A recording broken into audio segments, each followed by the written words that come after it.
Okay, so today our topic is China's active limited attack and Taiwan's passive counterattack. And we also made an outline for what we're going to talk about today. So the first one, I'm going to talk about the China's active limited attack. I'm going to give a short definitions and Taiwan's passive counterattack, and followed by the other perspective that my students will have. So, okay, so China's active limited attack. It's closely referred to as the active defense. It focuses on addressing threats that could threaten China's sovereignty or the core's interests, such as their territorial disputes or their regional stability or the core's interests. The limited aspect here, it indicates that such actions would be constrained in scope and intensity, which aim in avoid large-scale conflicts with powerful nations like the US. The next definition is about the Taiwan's passive counterattack. It's a strategic military concept that refers to the island's approach of only responding to the external military threats or attacks rather than initiating them. The concept is grounded in Taiwan's self-defense policies, which emphasize a defensive posture rather than offensive aggressions. The passive counterattack itself, it means that Taiwan would not strike first, but would engage in military action if China's or any other adversary were to attack or threaten Taiwan's sovereignty. The approach is designed to project Taiwan's commitment to peace while they also maintaining their readiness to defend itself. The next one will be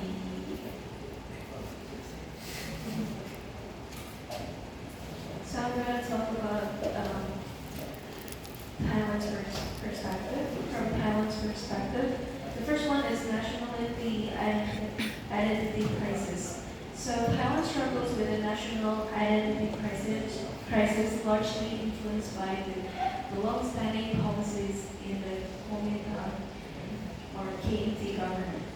So the KMT promoted the Chinese national identity instead of fostering a distinct Taiwanese identity, and also contributing to confusion about Taiwan's place as a nation. The second one is failure to form a distinct citizenry.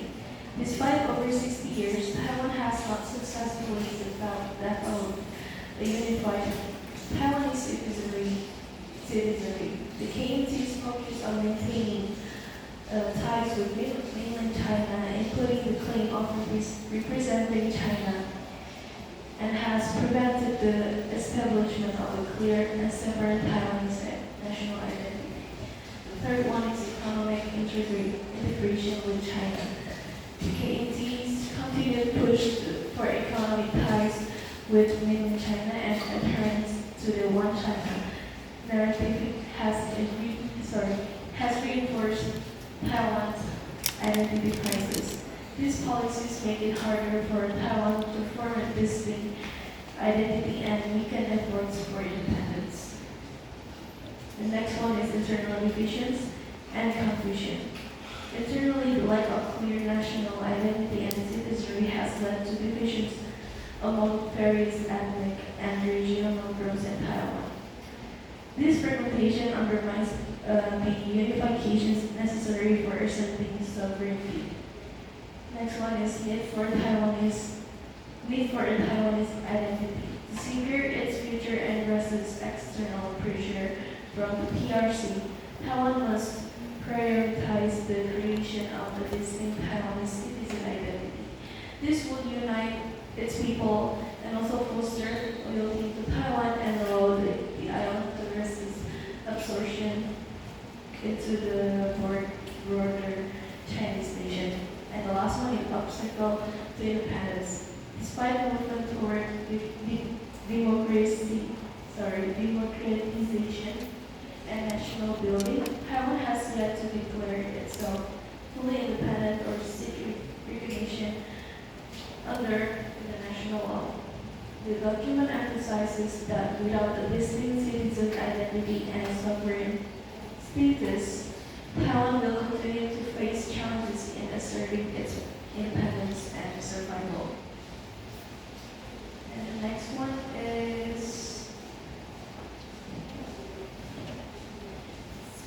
What's the perspective of China? So the first point is sovereignty. Sovereignty for China means not just controlling territory, but also protecting its citizens and maintaining national unity. China views any threat to its control over Taiwan as a risk to its sovereignty. To prevent external interference or internal divisions, China sees limited active attack as necessary actions. In the case of Taiwan, China views it as an inseparable part of its territory, and the Chinese Communist Party frames the unification of Taiwan as a national mission. They use the idea of Chinese nationalism to justify potential actions to maintain sovereignty. The Chinese Communist Party emphasizes that any threat to Taiwan's integration is a direct threat to China's sovereignty, and they are prepared to act to prevent external forces from undermining their control. Next, strategic patience and political influence is China's primary approach to Taiwan. Rather than rushing into military conflict, China relies on a long-term strategy to gradually increase its political influence over Taiwan. For example, the encouragement of Taiwanese citizens to voluntarily adopt the Taiwan Compatriot Permit shows China's preference for incorporating Taiwan into its political system softly. This strategy allows China to avoid direct conflict while creating a situation where political, economic, and social ties with Taiwan will make reunification seem inevitable.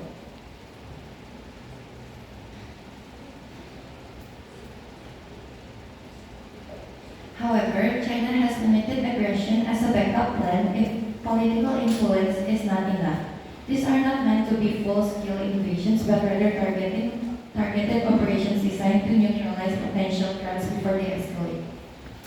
For example, if Taiwan were to make move toward formal independence, China might engage in this limited attack to show its seriousness about reunification without engaging in a war. They view this limited aggression as essential to defending their sovereignty and preventing foreign power from stepping in and weakening their control. Finally, China uses economic and diplomatic isolation to keep Taiwan in check. The One China policy is a clear example of how China enforces Taiwan's diplomatic isolation.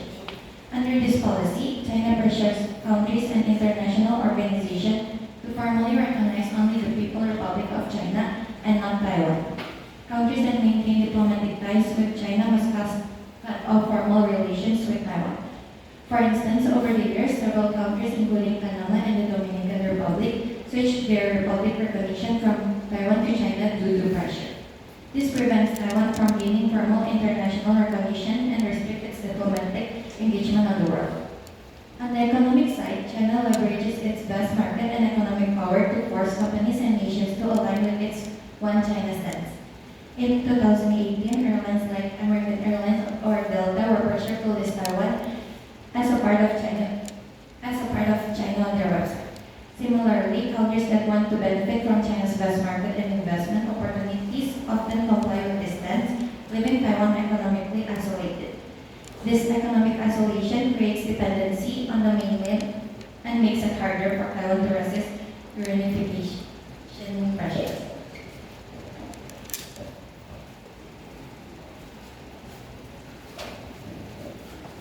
And this page is the perspective of Taiwan's friends. Economic strategy stays into three parts. The first part is about the USA.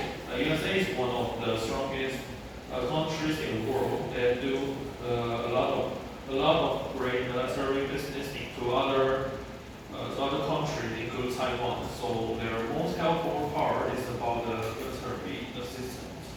U.S. military assistance to Taiwan primarily focuses on enhancing Taiwan's defense capabilities in response to the military threat from China. The key aspects of U.S. military aid to Taiwan include support under the Taiwan Relation Act, arms sales, military training and cooperation, enhanced self-defense capability, policy, and legislation, countering the threat from China. And the first is U.S. military assistance is grounded in Taiwan Relation Act passed in 1979, which stipulates that the U.S. will provide Taiwan with defense are necessary for self-defense, ensuring Taiwan's ability to resist any external military aggression. And ourselves is the U.S.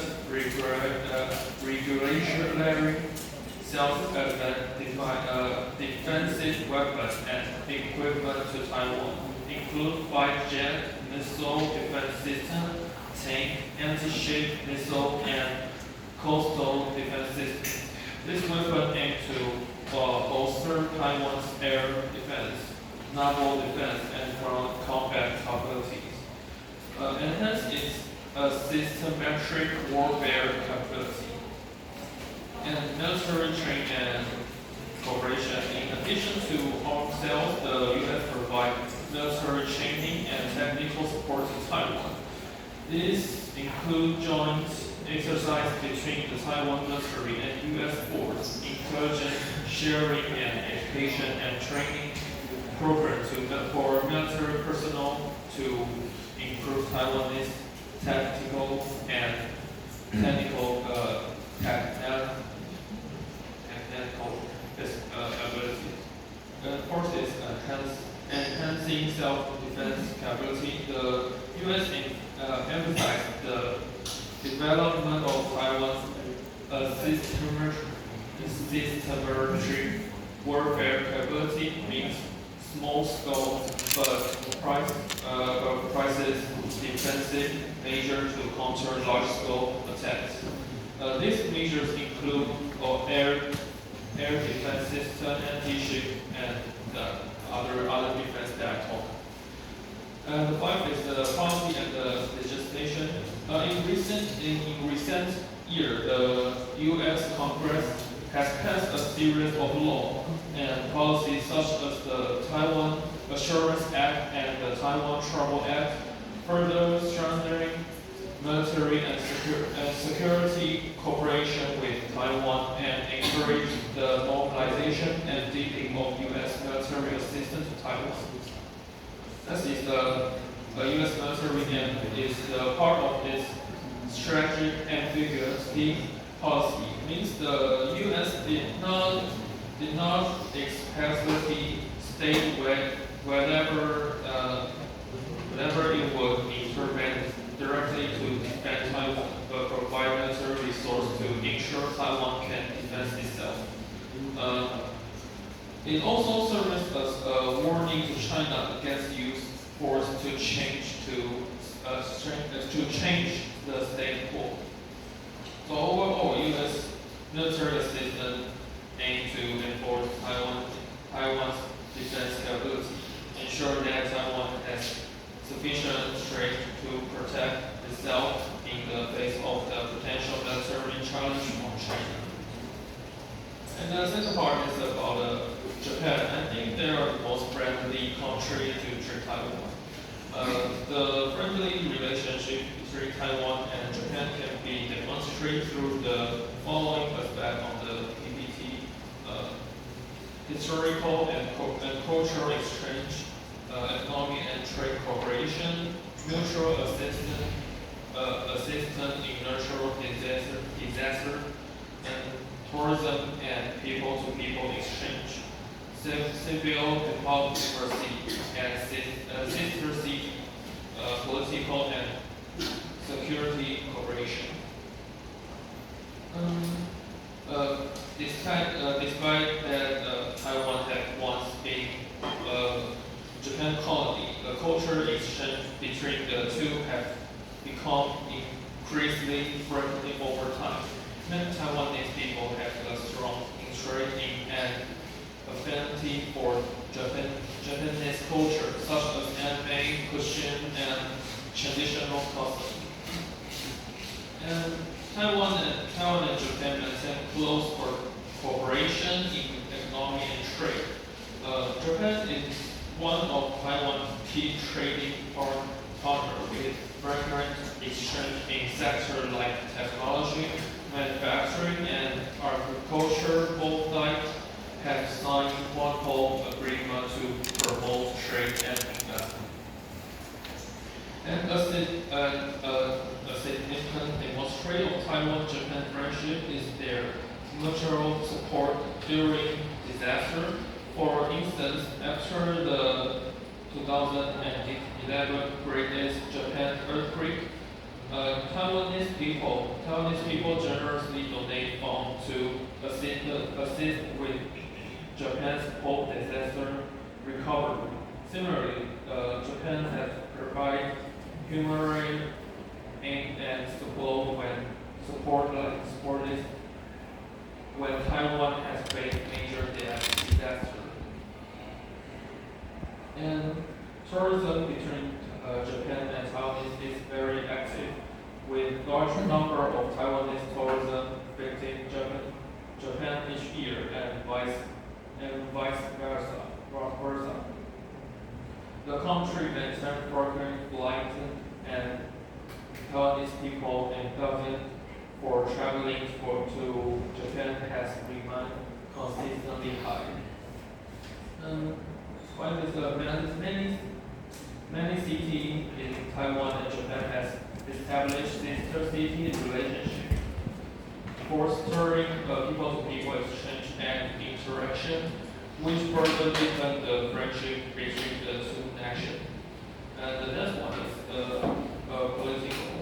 Although Taiwan and Japan do not have a formal diplomatic tie, the Japanese and Taiwanese government maintain close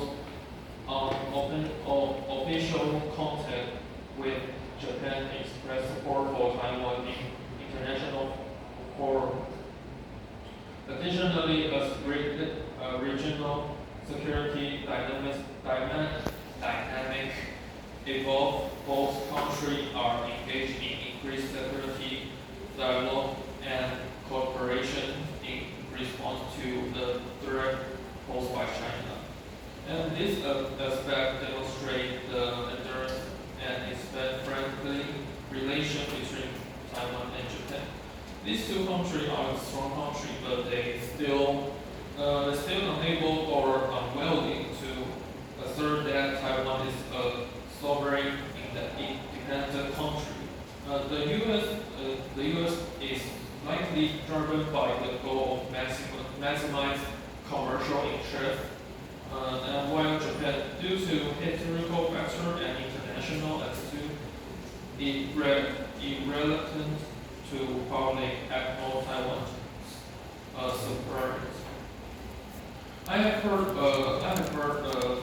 perspective that although many Japanese people say Taiwanese issue is Japan's issue, but in the factor, Japan will be constrained by the post-World War II threat and the limitation of its collective self-defense rights, making it unable to actively assist Taiwan. Okay, and the final is our official allies.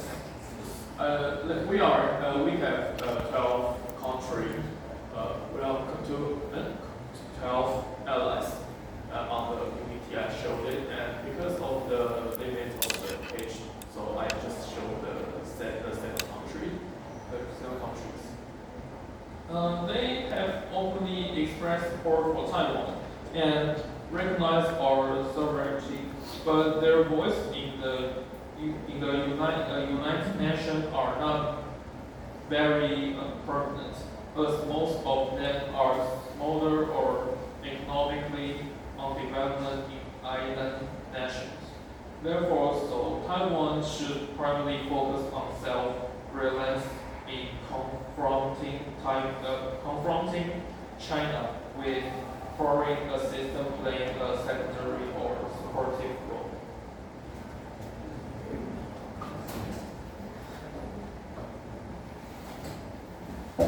Next, I would like to talk about the perspective of other countries. The first one is Indonesia. Indonesia views the Taiwan-China situation through the lens of economic ties and regional stability. As Southeast Asia's largest economy, it relies heavily on China for trade, leading to a cautious approach regarding Taiwan. Indonesia advocates for a non-alliance stance, urging China to avoid military incursions as conflict could disrupt trade and impact supply chains. especially in semiconductors. The other country is Singapore. Singapore adopts a cautious stance on the Taiwan-China issue, adhering to a one-China policy while maintaining strong economic and military ties to Taiwan. The government emphasized the need for dialogue between Taiwan and China to ensure regional stability.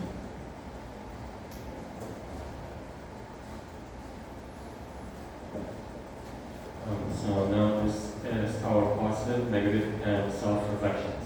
So for positive, we state that the main principles of international law, such as the equality of states, non-violation of territories, and non-interference in domestic affairs, are all based on the premise of sovereignty. So, since we feel that Taiwan is a sovereign nation, Taiwan has the right to defend itself from what it feels is threats from China. For the negative, it's because Taiwan is not currently a recognized country, so sovereignty does not exist. Because while some countries still don't consider Taiwan as a sovereign state, it is difficult for some to accept that Taiwan is able to defend itself. But for our self-reflection, it's fair for Taiwan to defend itself from what it considers a major threat in the form of China, even though its sovereignty is questioned by PRC. Thank you. Okay, thank you. How about the yellow book, the chapter? This yellow. Okay, thank you very much. Okay, give me the name list of group 6. Group 6.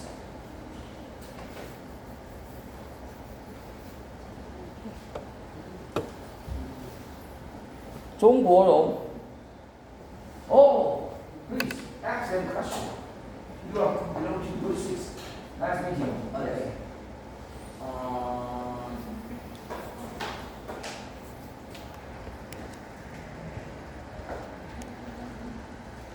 So, based on your opinion, so do you think Taiwan is better off as a recognized country or just as a second territory of China? We think that Taiwan is, of course, better off as a sovereign state because if it stays as a secondary territory for China, it won't get the rights that it deserves and it won't get the attention and the international support that it needs to build for the future for Taiwan. Okay, Taiwan is an independent country, de facto, but not de jure. That's our problem, okay? De facto and de jure. We must, make a discrimination between them, okay? It's very, very important, okay? Especially you. Okay, thank you. Next, your question. Huang Xiuyun. Oh, your turn. Okay, excellent question.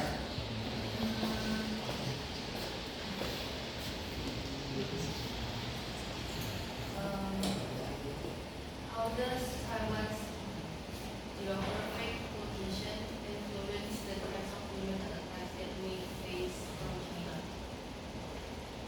Okay. Yeah. Of course, because Taiwan is right next to China, it's because of our cross-strait geography. It is very easy for China to attack Taiwan from maybe blockades, from tariffs or military even in that particular stuff. And for Taiwan, because of its close proximity, Taiwan has to be more careful and more diligent in how to defend itself. Okay. We must defend ourselves. Hello, Huang Xiuyun. Every time, every day, every moment. Otherwise, we are very dangerous. Okay. No one. If we must make a perception. No one will help us. We must help us first. Okay. That's the definition. Okay. It's very important. Okay. Thank you for asking. Okay. Next is Guo Youchen. Guo Youchen. Absentee? Guo Youchen? No? Absentee. Carlo. Carlo Leite. Carlo-san. 加藤大地。哦，哟，再来。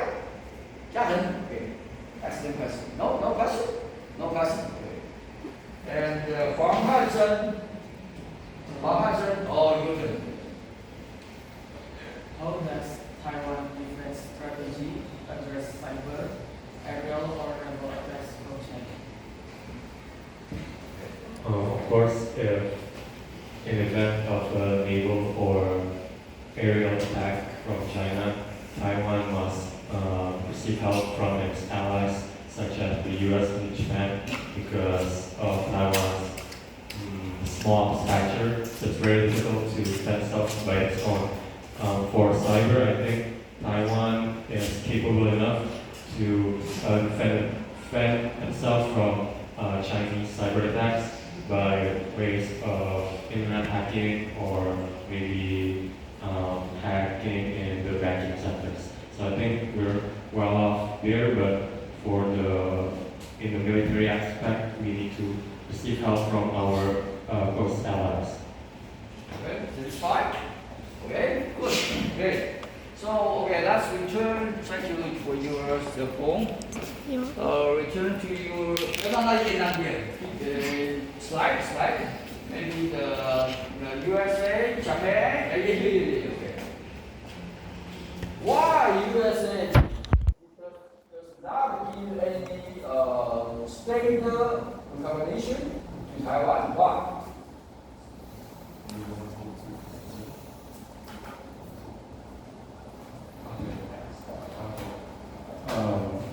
So the reason why the U.S.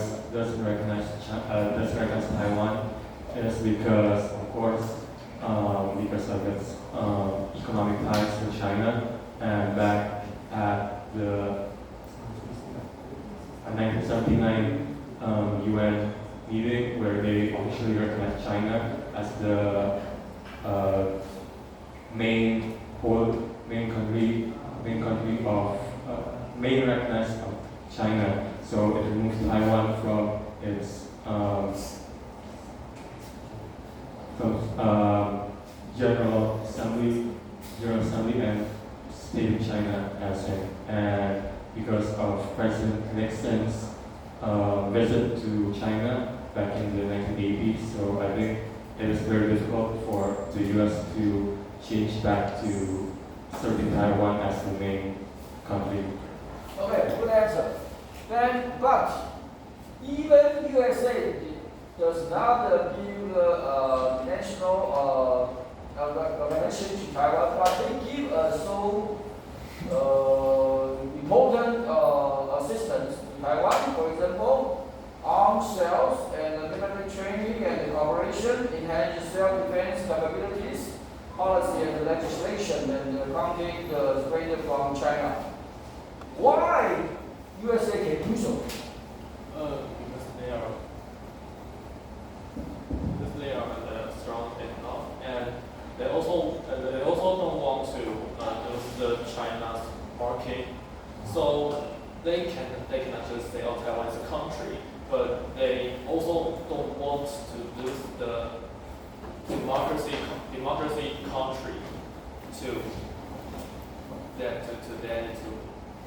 China. It will be very inconvenient.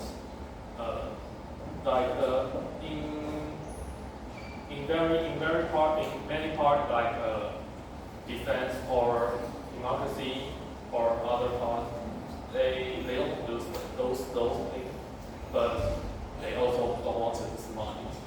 Yeah. Okay, so USA has the greatest power in the world, so they decided to interview the civil war between the both sides. So they made an act. So the Taiwan Reduction Act is a domestic act. It's good for Taiwan or not? I think it's good for Taiwan because no matter is we independent or not independent, we can also use this law. So I think it's good for Taiwan. Okay. So what's the difference between the USA and Taiwan official diplomatic country? USA did not have official diplomatic with Taiwan. But how about this? Maybe 12, maybe Yeah, 12. now it's 10, okay? They have official diplomatic. What's different between the USA and these 12 countries?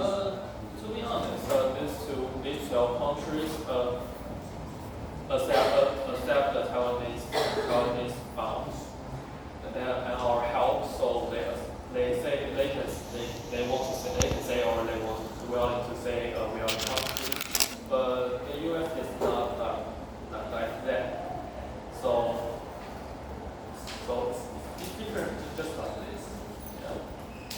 So how about the RC constitutional law? How to effect to USA and 10 maybe 12 countries? RC constitutional law. That's the key. Why so different between the USA and those 12 countries? USA.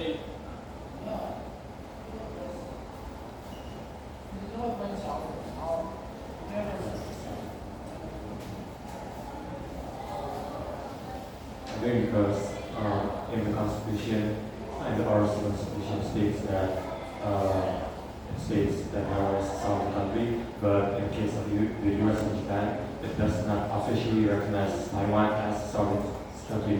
But for the 12 states in the right, they accept Taiwan as the sovereign state, but and not China. So that's why there's a difference in recognition and policies between the countries. Upon this viewpoint, but USA will give China governmental recognition. They did not give the ROC government governmental recognition. Okay? They changed Nixon, okay, administration. But these 12 countries still give ROC government governmental recognition. We are the presentation of China. That's the why. But they are little country. Yes, so But the big country, no one give our government as a governmental recognition. and so to be honest, we trade with the US and trade with Japan, but the other country is like we help them, not just trade fair. Okay. That's why we cannot have maybe trade, maybe especially FTA with the sovereignty country like Japan and the USA, because we are using our constitutional law. That's the biggest problem. Okay. So how about Japan? Japan is a peace country. They abolished the war, okay, especially Article 9. You know the new prime minister named Ishiba Shigeru? What's his position?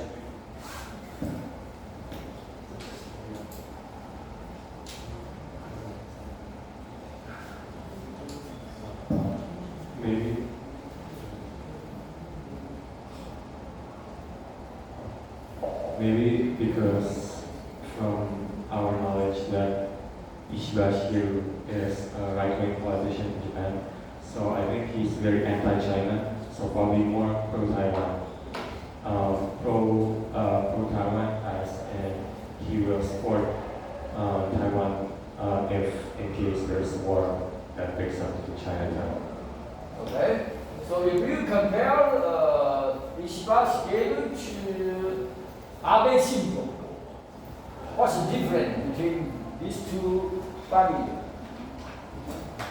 I think because maybe Shinzo Abe is he's also still right-wing, but because he still wants to do his Abenomics, I think he still prioritize the economic growth in China rather than assisting in Taiwanese sovereignty. But in Shigeru's case, I think because he's more conservative than Abe, he's willing to sacrifice relations, a bit of the Chinese economic relations for the sake of Taiwan. Okay, so teachers mentioned the Taiwan issue is Japanese issue, okay? But it's not still no. We deny. Obviously, though, yes, Taiwan issue is Japanese issue, but not so strong for Ishibashi. Okay, that's the difference. Okay, great. Okay, and go to the yellow book. Okay. The main principle of international law, such as the equality of states, non-violation of territories, and the non-interference in domestic affairs, are all based on the premise of sovereignty. So, according to this definition of sovereignty, why USA and Japan and the other maybe 12 a little country helping Taiwan, supporting Taiwan against which part of sovereignty definition?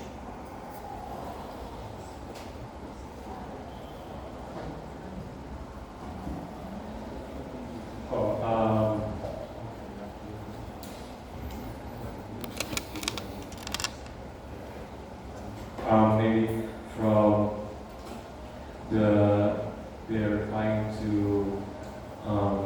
deter China from violating Taiwan's territory, maybe by the seas or land, especially in the parts of the Kinmen Islands, and to prevent interference in Taiwanese domestic affairs, to prevent any very pro-Chinese politicians of Taiwan in gaining power. Okay? So sovereignty, there is a 4 definition. Sovereignty belong to who?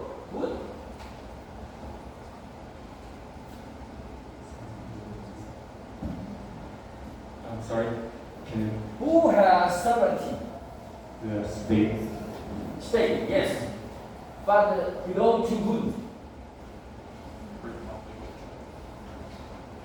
Government? Oh, government. Are you sure?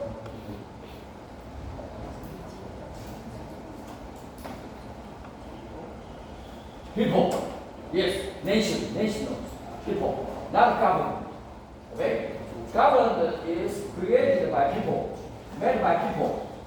And so external, how about the external aspect can show sovereignty? What kind of sovereignty can show? And the external aspect about sovereignty.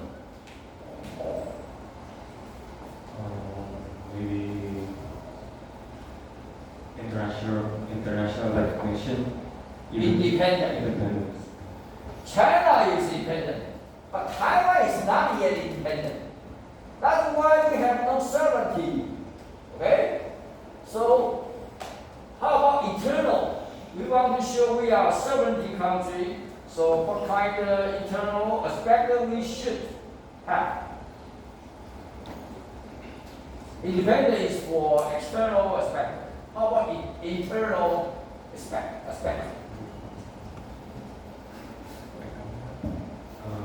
Maybe the national pride for Taiwan to actually want independence. Yes, actually. Explain independence with what? The people of Taiwan they actually have to want independence. So it's not only the government, but the people as well. They need to have the will and the power to make Taiwan become an independent country. Okay, good explain. But the concrete result, we must have our own constitutional.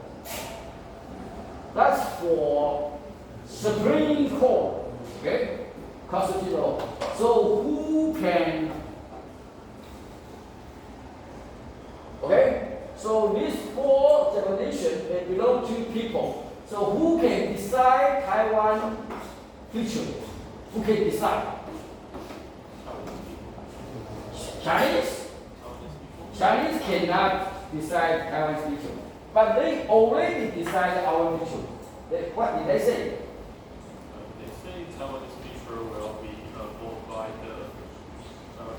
PRC peoples. Yeah. So they say Taiwan is a part of China. Yeah. You cannot change. Yeah. But So, are you sure that? So we must identify ourselves. We must express we are an independent yes. country. So what should we do? Taiwanese, what should we do? But if we do so, we can get sovereignty.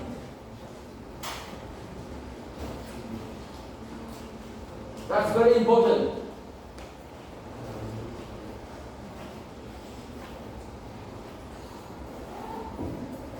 I'm not sure what we can do in the reality, but we can just show our I just want to be Taiwanese people. I don't want to be your part.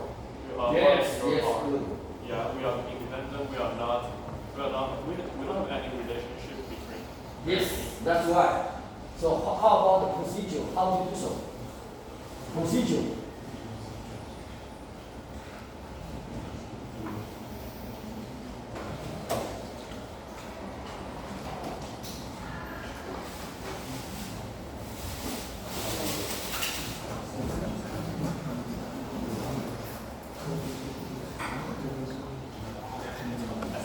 Because yeah, we must program. We are an independent country. We just must submit a peaceful independent declaration. Yeah, but we do that, but We are not do that. Until now we did not do that. Nobody here the declaration. Peaceful independence declaration from Taiwan people. No. That's why we are not, we don't have sovereignty. That's why we don't have sovereignty. Still not. Okay? So, negative opinion, this is because Taiwan is not currently a recognized country, because we did not make any peaceful independence declaration. And so its sovereignty does not exist. That's my opinion. Okay? And it is fair for Taiwan to defend itself from what it considers a major threat in the form of China, even though its sovereignty is questioned by PRC. Okay? Because we must show our willing to defend ourselves. That's very, very important. That's why the government is preparing all citizen resilience defense. Okay? So we must defend ourselves first. Then we can show our sovereignty to the whole world. So you are important. Okay? So you are important also. Please help us. Okay? Let's build a new